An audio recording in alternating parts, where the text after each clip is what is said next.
Alright, welcome back everybody. This is a second video for section 9.6 of AP Calculus BC, solving motion problems using parametric and vector valued functions. In this problem we are just going to finish off the lesson. One example, but that example is an actual full free response question from the 2012 AP Calculus BC exam. Since it's a free response number 2 from that year, this is a calculator active question. So we're going to go ahead and use our calculator a lot in this one. All right, let's look at the stem that we've got here. For t greater than or equal to 0, a particle is moving along a curve so that its position at time t is the vector valued function x of t, y of t. At time t equals 2, the particle is at position 1, 5. It is known that dx dt equals square root of t plus 2 over e to the t, and dy dt equals sine squared of t. All right, so let's start answering these questions. Part A, is the horizontal movement of the particle to the left or to the right at time t equals 2? Well, the horizontal movement of the particle is the x value of the vector valued function. So that means that when dx dt is positive, the particle will be moving to the right, and when dx dt is negative, the particle will be moving to the left. It's pretty easy to see. I don't even know that I necessarily need to calculate it, but it's pretty easy to see that dx dt is going to be a positive value here because we're just going to take the square root of 4, which I know is positive, and divide that by e to the second, which I know is positive. And we get that dx dt at time 2 is 0.271.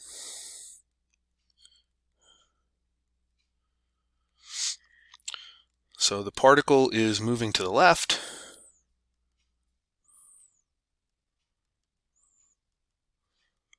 at t equals 2, because dx dt is positive. Okay. Next, find the slope of the path of the particle at time t equals 2. The slope of the path of the particle is dy dx. And so, what we want to do is we want to find dy dx at time 2 here. And that's going to be the value of dy dt at 2 divided by the value of dx dt at 2. And I'm going to go ahead and calculate that value. Sure, why not? So we've got sine of 2 quantity squared divided by quantity square root of 4 over e to the 2. And we get 3.055 for the slope of the path of the particle.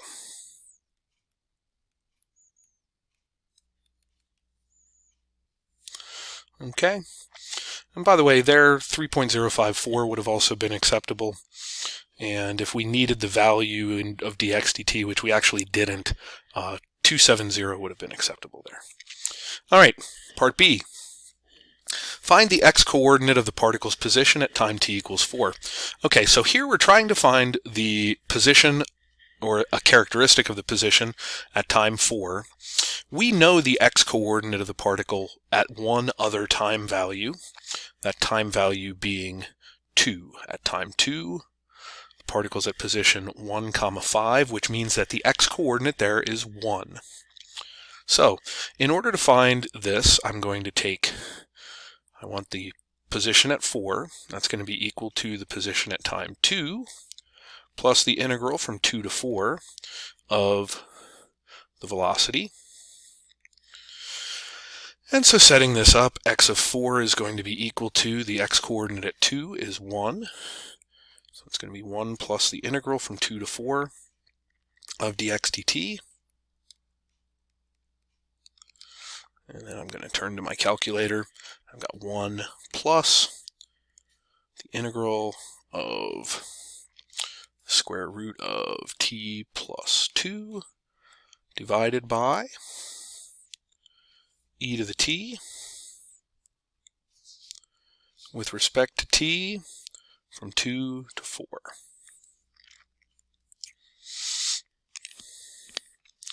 and I get 1.253. 1.252 also acceptable. There's my x-coordinate of the particle's position at time t equals 4. Part C. Find the speed of the particle. So we're using a lot of stuff that we talked about in the last video.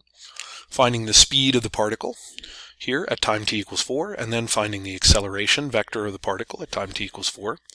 So the speed at time 4 is going to be equal to the square root of dx dt at time 4, quantity squared, plus the square root of, plus dy dt, evaluated at t equals 4, quantity squared, with respect to t. All right, so this is going to be square root of dx dt at time 2. So dx dt is the square root of t plus 2. So this is going to be the square root of this quantity, square root of 4 over e to the 4th, or pardon me, e to the 2nd. No, wait, time out. We're doing this at time 4, right? Time 4. So it's going to be the square root of 6 over e to the 4th. We're going to take that whole quantity and square it, plus, and then dy dt was sine squared of t, so we're going to have sine of 4 squared squared, so that's to the 4th. Then we're going to close the square root, and hopefully I have enough parentheses in the right places. There we go. We get 0.575 for the speed. 0.574 also acceptable. And then for the acceleration, we're looking for the acceleration vector. So acceleration is the derivative of position, and so we're going to take the derivative of the dx dt at time 4.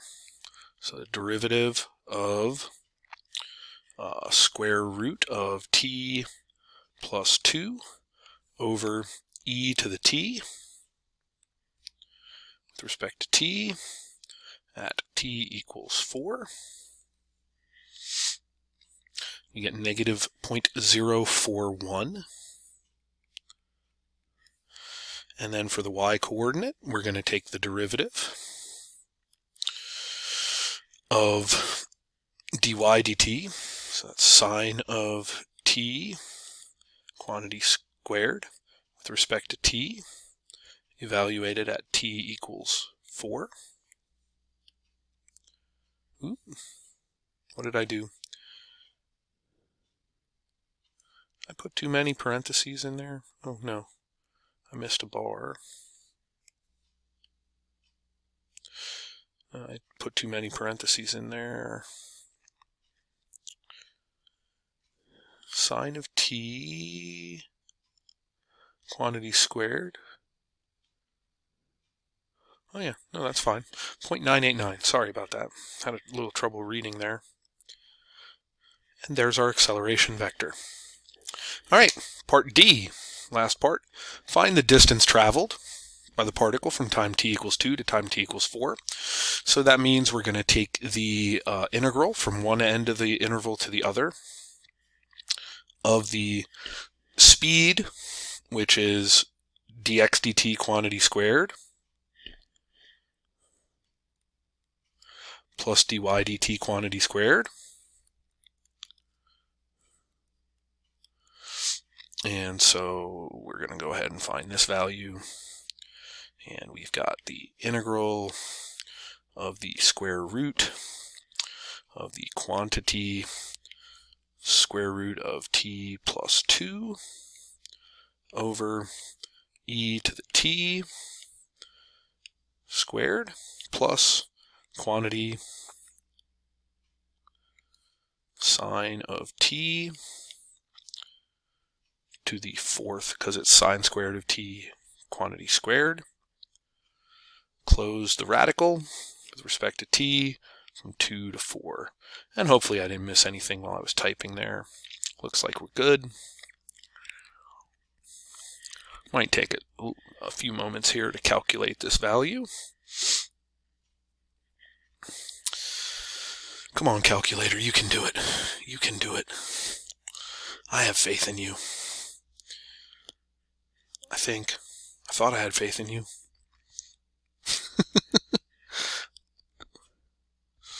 Oh my goodness. My calculator is really struggling here. There we go, finally. 0.651, which is actually the distance traveled. 0.650, also acceptable based off of that answer. All right, that brings us to the end of this video and the end of section 9.6. Join us next time for section 9.7, where we're going to start talking about polar coordinates. All right, see you then. Have a great rest of your day and enjoy yourself. Bye-bye.